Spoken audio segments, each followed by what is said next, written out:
हाँ तो भैया स्वागत है आपका हमारे शहर मऊ में।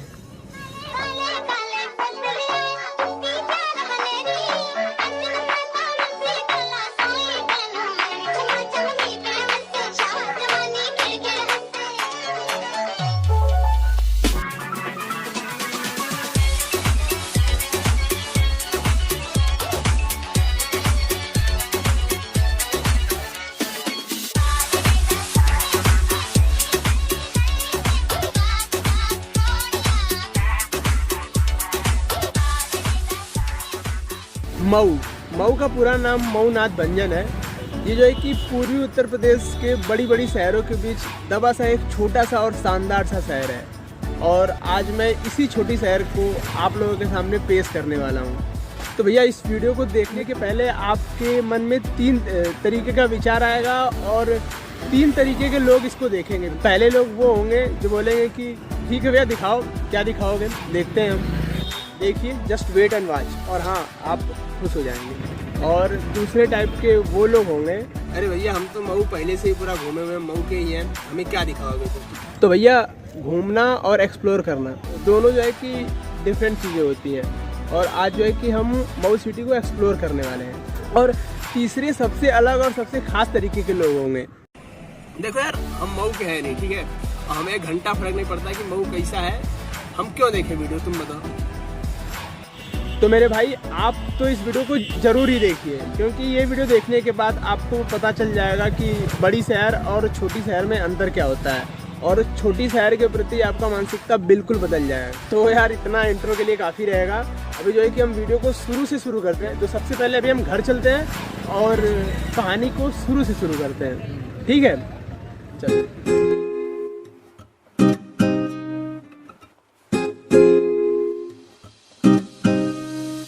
हाँ तो भैया सुबह सुबह का माहौल है और जो है कि मैं फ़िलहाल अपने गांव में हूँ, चारों तरफ हरियाली भी दिख रही है और आज जो है कि हमें पूरा मऊ सिटी एक्सप्लोर करना है। हाँ तो चलते हैं फिर।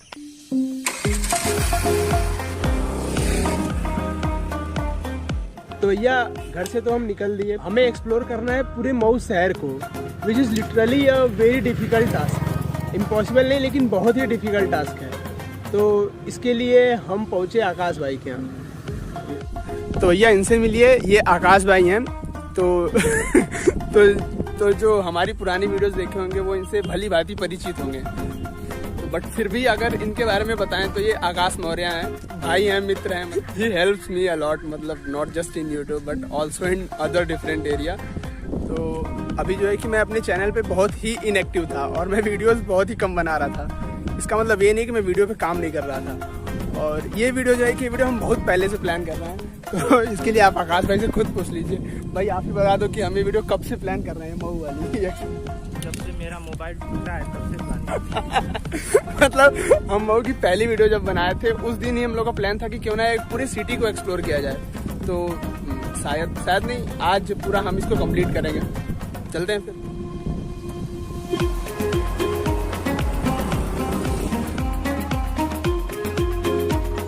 तो आकाश भाई को पिक करने के बाद हम सीधे चल दिए अपने पहले लोकेशन की तरफ, लेकिन उससे पहले एक बहुत ही जरूरी काम करना था हमें। भैया 201 रुपए का तेल डाल दो। चलते हैं अपने पहले लोकेशन की तरफ। तो अभी हम हैं मऊ के सबसे बेस्ट स्टेडियम में, जो कि भीमराव अम्बेडकर स्टेडियम है। तो चलिए फिर अंदर चलते हैं। तो अभी जो है कि हम यहाँ मऊ के स्टेडियम के अंदर हैं, ये पूरा स्टेडियम है। तो इस स्टेडियम के बारे में कुछ खास चीज़ें आपको बता दें। खास मतलब जो इंडिया में खास है क्रिकेट के बारे में, तो मतलब क्रिकेट के लिए उतना खास स्टेडियम नहीं है जहाँ तक मुझे लगता है। अगर आपको पता है तो let me know in the comment section. खैर खास चीज़ें के बारे में बात करें तो यहाँ पे जो है कि फुटबॉल के संतोष ट्रॉफी के मैच होते रहते हैं, हॉकी के भी बड़े बड़े टूर्नामेंट के मैच होते रहते हैं और क्रिकेट के तो जहाँ तक मुझे पता है बहुत खास टूर्नामेंट के मैच नहीं हुए। इसका कंस्ट्रक्शन जो है कि माननीय कल्पनाथ राय जी ने करवाया था और इनॉग्रेशन लिखा हुआ है कि मायावती जी ने करवाया 2002 में, बट कंस्ट्रक्शन काफ़ी पहले हो चुका है, कल्पनाथ राय जी ने करवाया था। तो अगर कंस्ट्रक्शन के बाद अगर इसमें और भी अच्छा से काम हुआ होता तो इसका सीन काफ़ी अलग होता। तो ये सारी चीज़ें होती हैं यहाँ पे। बाकी अगर यहाँ की सारी चीज़ें के बारे में अगर हम डिटेल देने लगे तो एक सेपरेट वीडियो बनाना पड़ेगा हमें, पर्टिकुलर इस स्टेडियम के ऊपर। वो भी बन जाएगी, बट अभी जो है कि हमें एक ही वीडियो में पूरे मऊ सिटी को दिखाना है। तो अब स्टेडियम के बारे में बस इतना ही करते हैं, बाकी और भी कुछ जानना है तो भैया कमेंट कर देना। अभी जो है कि हम चलते हैं यहाँ से अगले लोकेशन पे, ठीक है। तो अभी जो है कि हम हैं बलिया मोड़ पे। ये जो है कि स्टेडियम के बगल में ये एक तिराहा है, इसे बलिया मोड़ कहा जाता है। ऑब्वियस बलिया मोड़ इसीलिए कहा जाता है क्योंकि ये रास्ता जो है कि बलिया की तरफ जाता है, मऊ से बलिया की तरफ। तो अभी जो है कि हम यहाँ बलिया मोड़ पे हैं। ये रास्ता जो है कि बलिया की तरफ जाता है, इसीलिए पर्टिकुलर इस तिराहे का नाम बलिया मोड़, मतलब मऊ की तरफ से आता है ये तिराहा, फिर इधर गोरखपुर चला जाएगा, ये बलिया चला जाएगा, इसलिए इसका नाम बलिया मोड़ है। और इधर जो है कि अपने आयरन मैन सरदार वल्लभ भाई पटेल की प्रतिमा है। तो अभी जो है कि हम बलिया मोड़ से भीटी की तरफ जा रहे हैं, मतलब मऊ शहर में जा रहे हैं। और फिलहाल हम हैं मऊ के खूबसूरत ब्रिज पे।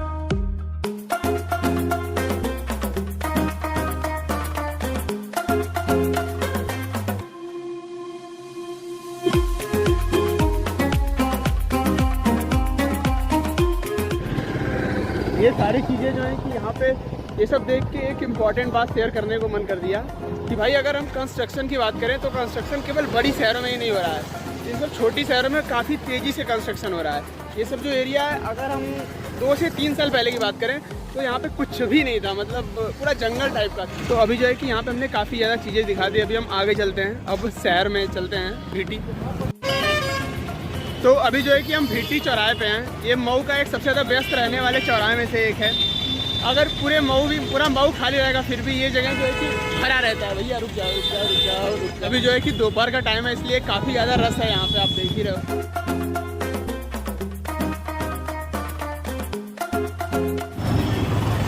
बाकी यहाँ पे जो है कि चौराहा है, ये इधर सामने जो है कि वो गाजीपुर बनारस की तरफ से आता है और ऐसे सीधे गोरखपुर चला जाएगा। और उधर ही कोपागंज है जहाँ मतलब मेरा घर है।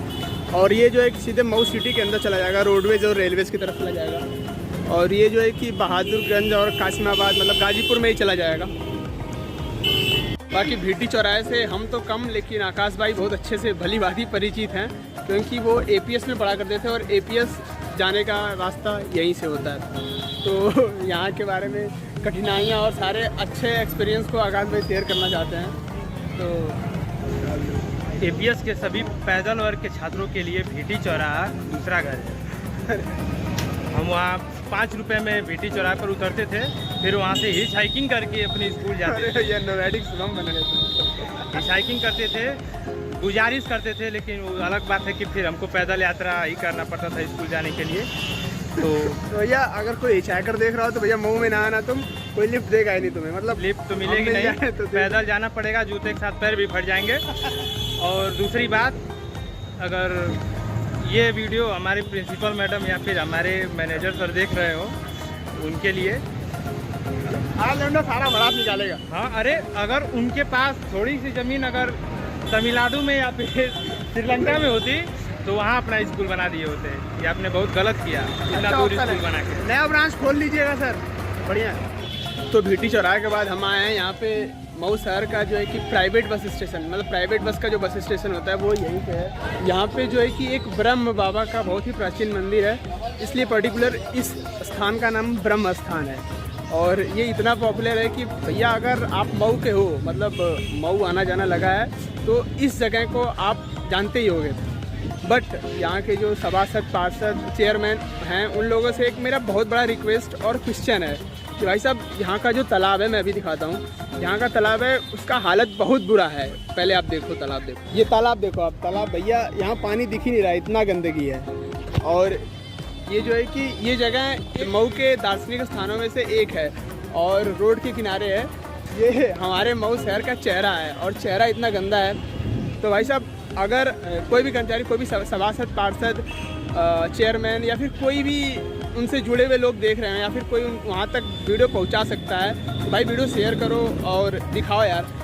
अच्छा नहीं लग रहा है, बस मतलब मैं एक बुरा नहीं कह रहा हूँ, आई जस्ट क्रिटिसाइज इट कि किया जाए यार, अच्छा किया जाए, अच्छा नहीं लगता है मतलब। सर उम्मीद करता हूँ कि अगली बार जब तक मैं आऊँगा तो हो गया रहेगा सब। अभी जो है कि हम ब्रह्मस्थान से आगे चलते हैं फातिमा चौराहा पे, ठीक है, मिलते हैं वहाँ पे। तो अभी हमें फातिमा चौराहा पे, ये पीछे जो है कि फातिमा चौराहा है, वो गाजीपुर तिराहा से गोरखपुर वाला रोड है और ये फातिमा चौराहा है। और इसका नाम फातिमा चौराहा पड़ने का ऑब्वियस सिंपल सी रीज़न है, ये पीछे फातिमा गेट है और पीछे जो है कि पूरे पूर्वांचल का सबसे अफोर्डेबल एंड सबसे बेस्ट हॉस्पिटल्स में से एक फातिमा हॉस्पिटल है, इसीलिए पर्टिकुलर इस चौराहे का नाम फातिमा चौराहा पड़ा है। बाकी इस चौराहे से अगर हम सीधे चले जाते हैं तो आजमगढ़ तिराहे वाले रोड पे डायरेक्ट हम पहुंच जाएंगे। हाँ तो भैया अभी हम जो है कि मऊ ज़िला के साउदर्न एंड, मतलब यहाँ गाजीपुर तिराहे पे हैं। ये रास्ता गाजीपुर ज़िला के लिए चला जाएगा और ये गोरखपुर के लिए। और यहाँ का खास बात है कि आगे जो है कि उधर गाजीपुर रोड पे मऊ ज़िला का सदर हॉस्पिटल, मतलब मऊ ज़िला का सरकारी हॉस्पिटल यहीं पे है आगे।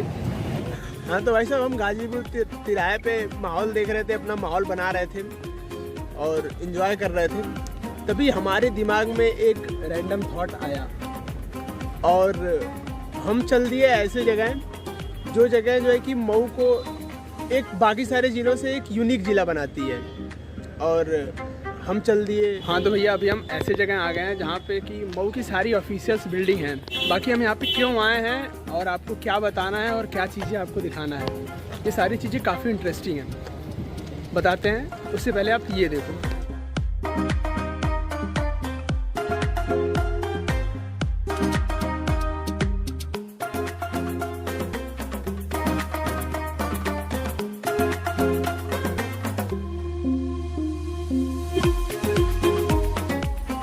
ये जगह जो है कि ये हमारे पूरे मऊ ज़िला को यूनिक बनाता है, क्योंकि यहाँ पे जो है कि डीएम ऑफिस, ARTO ऑफिस, विकास तहसील, सदर, जिला पंचायत कार्यालय और डिस्ट्रिक्ट कोर्ट, ये सारी चीज़ें पर्टिकुलर एक जगह और एक कैंपस में। मैं किसी और ज़िला से कंपैरिजन नहीं कर रहा हूँ, बट ये चीज़ें हैं कि और सारे ज़िला, जैसे मैं इससे पहले बनारस रहा हूँ, कानपुर रहा हूँ, उन सारे ज़िलों में जो है कि ये सब पर्टिकुलर सारी ऑफिसेज में काफ़ी ज़्यादा डिस्टेंट रहता है। जैसे कि अगर कचहरी यहाँ है तो RTO ऑफिस कई किलोमीटर दूर होती है। बट एक बार फिर मैं माननीय श्री कल्पनाथ राय जी का धन्यवाद करना चाहूँगा, क्योंकि जब मऊ डिवाइड हुआ तो उन्होंने इतना बढ़िया चीज़ जो है कि हमारे ज़िला को गिफ्ट करी। तो माननीय श्री कल्पनाथ राय जी के नाम से याद आया, ये जो भैया इतनी बढ़िया बिल्डिंग आप देख रहे हो, इसका भी निर्माण उन्होंने ही करवाया था। और जब 1988 में मऊ डिवाइड हुआ, अलग बना ज़िला आजमगढ़ से, तो उस समय जो है कि केवल ये स्टेशन नहीं, उन्होंने जो है वो जैसे छोटे ज़िले में एक इतना बड़ा स्टेडियम दे दिया और इसी के साथ साथ इतने छोटे ज़िले में, मतलब इतना कम एरिया का ज़िला है, शहर है, और इस शहर में 3 फ्लाईओवर उन्होंने बनवा दिया और भी बहुत सारे काम किए जो कि अभी तक उस काम को आगे नहीं बढ़ा पाया गया है। इतना बड़ा पावर हाउस उन्होंने मऊ में बनवा दिया और भी बहुत सारे कहें तो अनगिनत काम उन्होंने करा। अगर उन सारी चीज़ों को अभी भी अगर आगे बढ़ाया जाए तो मऊ यहाँ से यहाँ पहुँच जाएगा और इन्हीं सब कार्यों की वजह से उन्हें मऊ का विकास पुरुष कहा जाता है। तो भाई साहब कचहरी के इतने कॉम्प्लिकेटेड कैंपस को एक्सप्लोर करने के बाद वहाँ से निकल दिए और गाजीपुर तिराहा होते हुए हम पहुँच गए आजमगढ़ मोड़ पे। हाँ तो भैया आजमगढ़ तिराहा हम पहुँच गए हैं, जो कि मऊ की मेन मार्केट है। तो चलिए फिर पूरे मार्केट को एक्सप्लोर करते हैं।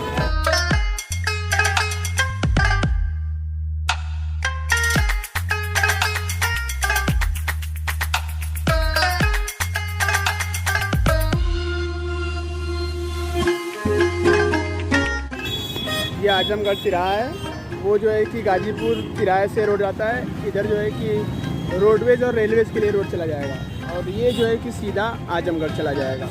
हाँ तो भैया आजमगढ़ मोड़ से हम आगे बढ़ रहे हैं रोडवेज की तरफ, मतलब मेन मार्केट कह सकते हैं इसे। मार्केट में ब्लॉगिंग करना चाहिए, नुकसान है, सामने से गाड़ी आ जाएगी भैया और सब लोग हम ही को देख रहे हैं, मतलब सेलिब्रिटी वाली फीलिंग आ रही है। लगभग हर छोटी शहर में यही फ़ायदा होता है, मतलब एक छोटी सी मार्केट होती है। जैसे अगर आप आजमगढ़ तिराहा से लेके यहाँ रोडवेज तक जाते हो तो सारे टाइप की दुकानें मिलेंगी आपको, मतलब रोडवेज से लेके आजमगढ़ तिराहा तक खाने पीने या फिर ज्वेलरी, कपड़े की दुकान। और सोच सकते हैं बड़ी शहरों में मतलब एक गली जैसे होती है, एक चीज़ की दुकानें होती हैं, लेकिन छोटी शहरों में, मऊ जैसे शहरों में एक ही गली है, सारी चीज़ें की दुकानें हैं। मतलब ये अपनी जगह बहुत ही सही चीज़ है। हाँ तो भैया आप आजमगढ़ मोड़ पे आए, मतलब मऊ शहर घूम रहे हो, मेन मार्केट में आ गए और भैया तुम अली बिल्डिंग नहीं गए तो आए क्यों यहाँ पे? चलिए फिर अली बिल्डिंग चलते हैं। हाँ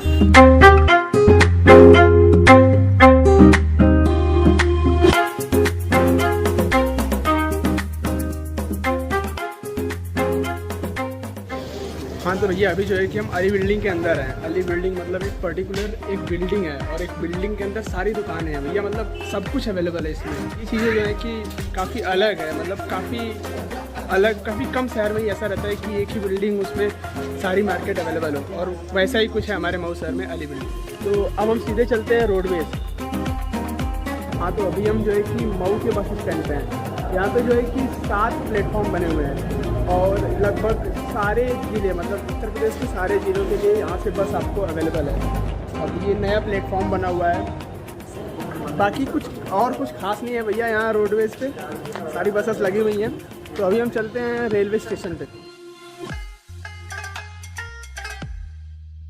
तो फाइनली हम सब एक्सप्लोर करने के बाद आखिर यहाँ पे आ ही गए। आई एम वेरी श्योर कि अब तक की कहानी आपको अच्छे से समझ में आ गई होगी कि हम घर से निकले पूरा घूम के और यहाँ आ गए।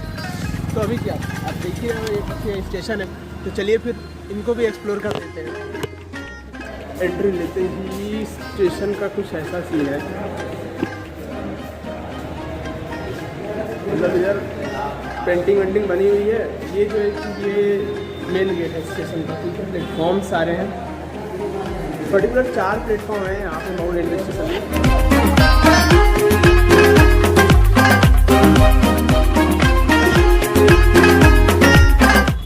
हाँ, तो भैया पूरे मऊ रेलवे स्टेशन को हमने लगभग दिखा दिया है आपको। अब हम आगे चलते हैं उधर DCSK सोनी धापा की तरफ, फिर दिखाते हैं आगे हम। हाँ, तो भैया हम पहुँच गए हैं DCSK कॉलेज। ये पीछे हमारे जो है कि DCSK की मेन बिल्डिंग है। बाकी इधर चारों तरफ DCSK का कैंपस है। DCSK का फुल फॉर्म मैंने पहले ही वीडियो में ही बता दिया था आपको, दुर्गा दत्त चुन्नीलाल सागरमल और खंडेलवाल महाविद्यालय। बहुत बड़ा और बहुत बढ़िया कॉलेज है मऊ का। हाँ, तो भैया अभी जो है कि DCSK कॉलेज के बाहर चलते हैं और DCSK कॉलेज के ठीक सामने जो है कि सोनी धापा ग्राउंड है। मेरे सामने मतलब ये जो है कि सोनी धापा ग्राउंड है। सोनी धापा ग्राउंड का मऊ में ऐसे यूज होता है, ये ऐसे यूज होता है कि जैसे कोई मेला हुआ, जैसे कोई फंक्शन हुआ, कोई भी जैसे इलेक्शन का कंपेन हुआ, सारी चीज़ें भैया इसी में करी जाती है। ये ग्राउंड है बिल्कुल जैसे दिल्ली का जंतर मंतर है, इसी भैया मऊ का सोनी धापा ग्राउंड है। चलिए फिर अब आगे चलते हैं उधर फाटक की तरफ। अभी हम फाटक पे हैं और इधर फाटक है, ये चौराहा है। इधर जो है कि ये मिर्जा हाजीपुरा जो कि मऊ की मेन मार्केट की तरफ चला जाता है। तो इस वीडियो पे बढ़िया रिस्पांस आया तो भैया वहाँ की भी एक अलग वीडियो बना देंगे, अब देखते हैं। और इस फाटक का और इम्पोर्टेंस बढ़ गया जब से ये नया पुल बन गया है। तो अभी हम नया पुल पे चलते हैं। हाँ, तो भाई अभी जो है कि मैं यहाँ मऊ के नए पुल पे हूँ। यहाँ पे नीचे तमसा नदी है और ये पुल है। ये पीछे शंकर जी का मंदिर का कंस्ट्रक्शन काफ़ी दिनों से हो रहा है। अब ये देखना है कि भाई कब तक ये कंस्ट्रक्शन होता है। तो बाकी अभी हम वहाँ नीचे नदी के पास चलते हैं। और भाई अभी हम नीचे यहाँ नदी के पास पहुँच चुके हैं। ऊपर पुल पे थे और अभी नीचे आए हैं। वो ऊपर जो देख रहे हो आप, उधर मऊ महादेव मंदिर का कंस्ट्रक्शन चल रहा है। हाँ, तो भाई ये है पूरे मंदिर का कैंपस। तो अभी हम पूरा देख लिए, अब चलते हैं यहाँ से। सब कुछ लगभग हमने दिखा दिया है जो हमने टारगेट करा था। मतलब पूरे शहर को हमने 2 पार्ट में डिवाइड कर दिया। एक पार्ट को हमने पूरा एक्सप्लोर कर दिया है और इस वीडियो पे अगर बढ़िया रिस्पांस दिखाया, आप लोगों ने शेयर किया, अच्छे तगड़े स्टैट्स दिखे हमें, तो फिर मऊ के दूसरे पार्ट को हम लोग एक्सप्लोर करेंगे। बाकी हमने यहीं से वीडियो शुरू करा था, ये स्टेडियम है मऊ का, और वापस हम लोग यहीं पे आ गए हैं। और बाकी हमने पहले से ही बता रखा है कि इस वीडियो की प्लानिंग हम लोग काफ़ी पहले से कर रहे हैं, बट इतनी प्रॉब्लम्स आ जाती थी। जैसे पिछली बार हम लोग बनाने को सोचे तो इतनी तेज़ धूप होने लगी थी, गर्मी होने लगी थी, तो वीडियो रुक गई, फिर बारिश होने लगी, फिर जुकाम हो गया, फिर तबीयत ख़राब हो गई, बहुत सारी चीज़ें हुई। But our perseverance toward this video is really up to the level mark. मतलब कुछ भी हुआ लेकिन फाइनली आज हम लोगों ने ये वीडियो बना दी, तो भाई बहुत खुशी हो रही है। तो हम लोगों ने तो अपना काम कर दिया, या आप लोग जो है कि वीडियो को शेयर कर दें। मतलब वास्तव में भाई बहुत मेहनत लगी इस वीडियो में। तो ठीक है भैया, बस फिर ठीक है, इस वीडियो में यहीं पे नमस्ते करते हैं। देखो इतना बढ़िया व्यूज़ है। हाँ ठीक है, बाकी शेयर वेयर कर देना है और सब्सक्राइब भी कर देना। ठीक है फिर बाय।